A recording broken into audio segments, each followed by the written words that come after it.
Hello guys, welcome to my channel और आप देख रहे हो सार्थक मिश्रा ब्लॉग्स। तो यार जिसने चैनल सब्सक्राइब नहीं किया वो सब्सक्राइब कर लो, और जो लोग यार नए हो वो भी यार चैनल को सब्सक्राइब कर लो, क्योंकि यहाँ पे इंफॉर्मेशनल वीडियोस आने वाली है। ठीक है। और मैं कंटिन्यूस ब्लॉग्स भी करता रहता हूँ, चीज़ें दिखाता हूँ, एक्सप्लोर करता हूँ, वो सब भी मैं डाल देता हूँ इसी चैनल पे। तो यार प्लीज़ चैनल को सब्सक्राइब कर लेना। तो अब बात करते हैं आज के टॉपिक के बारे में। तो यार आज का टॉपिक था कि यहाँ पे स्टडीज़ कैसे चलती हैं, ठीक है, क्या पढ़ाई का पैटर्न है इनके, और क्या एग्ज़ाम का पैटर्न होता है, और कैसे वो सब्जेक्ट को तोड़ तोड़ के पढ़ाया जाता है। जैसे आप लोगों ने सुना भी होगा कि अगर आप रशिया से एमबीबीएस कर रहे हो या कोई कर रहा है या आप सोच रहे हो करने की, तो क्या सिनेरियो वहाँ पे होने वाला है। ठीक है, जो कि इंडिया में एमबीबीएस से डिफरेंट है। पहली बात, आप फर्स्ट ईयर में आते हो, ठीक है। यहाँ पे पहली बात, मेन सब्जेक्ट जो होते हैं, एग्ज़ाम होता है जिस चीज़ का, वो होता है यार बायोलॉजी और रशियन का। ठीक है, उसके साथ साथ एग्ज़ाम तो नहीं होता, लेकिन सब्जेक्ट आपका फर्स्ट ईयर में चालू हो जाता है एनाटमी, जो कि आपका एग्ज़ाम होता है सेकेंड ईयर के फर्स्ट सेमेस्टर में। ठीक है, बट इसमें चीज़ ऐसी है कि जो आपका रशियन सब्जेक्ट है वो आपका एक इम्पॉर्टेंट सब्जेक्ट माना जाता है फर्स्ट ईयर के हिसाब से, क्योंकि आपको बेसिक डील करनी होती है पेशेंट के साथ कि उसकी प्रॉब्लम समझने के लिए, क्योंकि यस रशिया है तो यार इंग्लिश स्पीकिंग कंट्री नहीं है, बहुत कम लोगों को यहाँ पे इंग्लिश आती है। तो यार उनको भी, अगर आपको कभी भी एम्बुलेंस ड्यूटी लगी या आपको कभी कोई चीज़ में ले गए, हॉस्पिटल ले गए, तो यार आप पेशेंट से कैसे बात करोगे। ठीक है, उस चीज़ के लिए आपको उतनी बेसिक रशियन आनी चाहिए, जो कि बिल्कुल टफ नहीं है। ठीक है, मेरे एक्सपीरियंस के हिसाब से। बस ऐसा है कि नया सब्जेक्ट है, तो आपको ऐसा लग रहा होगा यार ये नया सब्जेक्ट है, सीखने में टाइम लगेगा ये वो, तो यार उस चीज़ में घबराने की कोई ज़रूरत नहीं है, चिल है, हो जाएगा। दूसरी चीज़ आती है एनाटमी के बारे में, बता देता हूँ मैं। एनाटमी में क्या होता है कि जैसे इंडिया में होता है, जैसे कि आपको अपर लिम्स पढ़ा है, ठीक है, उसमें आपको सारी बोन्स, मसल, नर्व्स, जो भी है सब कुछ एक ही साथ पढ़ा देंगे, लेकिन यहाँ पे ऐसा नहीं है। यहाँ पे पहले जो एनाटमी है उसको 3 पार्ट में डिवाइड कर रखा है। फर्स्ट ईयर में बेसिक जो एनाटमी है वो पढ़ाई जाती है। थर्ड ईयर में आपका एक सब्जेक्ट आता है टोपो एनाटमी, तो वो पढ़ाई जाती है। और एक फिफ्थ ईयर में सब्जेक्ट आता है क्लिनिकल एनाटॉमी, वो पढ़ाई जाती है। ठीक है, ये 3 पार्ट हो गए। अब इसमें भी ऐसा है कि जो फर्स्ट ईयर में एनाटॉमी, बेसिक एनाटॉमी है, वो कैसे पढ़ाई जाएगी। उसमें ऐसा है कि आपको पहले बोन्स के बारे में पूरा पढ़ाया जाएगा, अपर लिम्ब पूरा नहीं पढ़ाया जाएगा, या लोअर लिम्ब ऐसे पूरा नहीं पढ़ाया जाएगा। बॉडी में जितनी बोन्स है उसके बारे में पढ़ाएंगे, फिर मसल्स है उसके बारे में पढ़ाएंगे, फिर सीएनएस के बारे में पढ़ाएंगे, ब्रेन के बारे में पढ़ाएंगे। ठीक है, फिर फिर आर्टरीज, वेन्स पे जाते हैं लोग, ऐसे करके इनका पैटर्न होता है। ठीक है, तो ये चीज़ मेरे को इंडिया के कंपेरेटिवली बहुत ज़्यादा अच्छी लगी।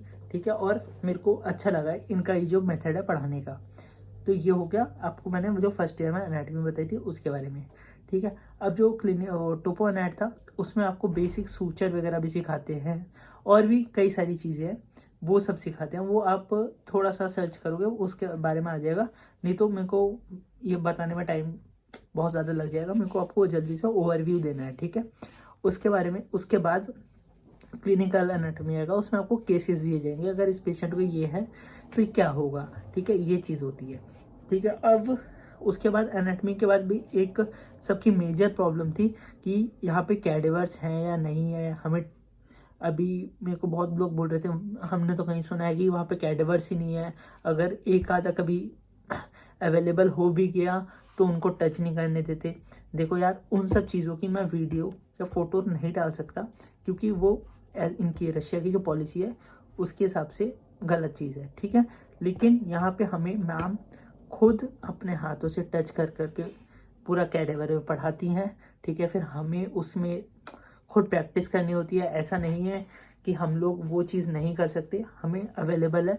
और मेरे हॉस्टल के जस्ट नीचे ही, मतलब कि 20 मीटर या 30 मीटर के दूर पे एनाटॉमी डिपार्टमेंट है। हम लोग तो कितनी बार जाके कैडेवर पे प्रैक्टिस किए हैं एनाट सब्जेक्ट निकलने के बाद भी, क्योंकि आगे के लिए बेनिफिट रहता है। ठीक है, और ऐसा भी नहीं है कि अगर आपका एनाटॉमी है तभी आप वहाँ पे जाओगे, आप आगे नहीं जा सकते, ऐसा भी कुछ नहीं है। आप जब चाहो, कुछ भी हो, आप जा सकते हो, प्रैक्टिस कर सकते हो, सब कुछ देख सकते हो, ऑर्गन्स देख सकते हो, कोई दिक्कत नहीं है यहाँ पे। ठीक है, और ये हो गया, मैंने एनाटॉमी के बारे में आपको बेसिक बता दिया क्या था। ठीक है, उसके बाद अब हम आते हैं, जैसे कि अभी मेरा फार्मा का सब्जेक्ट था, ये भी फार्मा भी 2 पार्ट में डिवाइड है। अभी बेसिक पढ़ाएंगे फार्मा, हमारा 6th ईयर में जाके आएगा या 5th ईयर में आएगा क्लिनिकल फार्मा, इसमें भी वही चीज़ है, ठीक है। अब एक सब्जेक्ट आया 3rd ईयर में पैथोलॉजी करके।